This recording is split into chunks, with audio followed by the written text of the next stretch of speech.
কিস্তি দিতে পারছে না, কোম্পানি গাড়ি টেনে নিয়ে চলে যাচ্ছে। সরকারকে বলে বারংবার বলার পরেও কোনো সুরাহ কিন্তু হয়নি।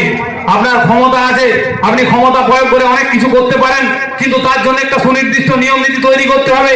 আপনার এই ভ্রান্ত নীতি, যে নীতি ব্যবসায়ী থেকে আরম্ভ করে, চাষি থেকে আরম্ভ করে, কোল্ড স্টোরেজ মালিক থেকে আরম্ভ করে, লেবার থেকে আরম্ভ করে, ট্রাক ওনার্স অ্যাসোসিয়েশনের বিভিন্ন সংগঠনকে দিকে দিকে শেষ করে দিচ্ছে। আপনার আইডি রিপোর্ট আছে, সেখান থেকে রিপোর্ট নেন কি দামে আলু লোড হয়েছে।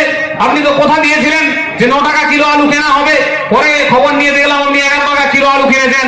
কিন্তু কোথায়, পশ্চিম মেদিনীপুরের কোন জায়গায় আলু কিনেছেন আপনি কোন লিখিত ভাবে জানাতে পারবেন? যে এই ব্যবসায়ী সমিতির কাছে, এই কোল্ড স্টোরেজ মালিকের কাছে আপনি একটা নির্দিষ্ট মার্কেট রেটে আলু কিনেছেন, সেটা আপনি কিন্তু কোথাও কোনোভাবেই দেখাতে পারবেন না। অথচ আপনার বিজ্ঞপ্তিতে বেরিয়ে রয়ে গেল যে সরকার চাষির পাশে রয়েছে, সরকার বিভিন্ন ভাবে ব্যবসায়ীর পাশে রয়েছে। এই কি আপনার পাশে থাকার নমুনা? আমরা যখন কম্বল পেটাই, তখন আমাদের লড়াইটা কিন্তু কম্বলের বিরুদ্ধে নয়, লড়াইটা আছে ধুলোর বিরুদ্ধে।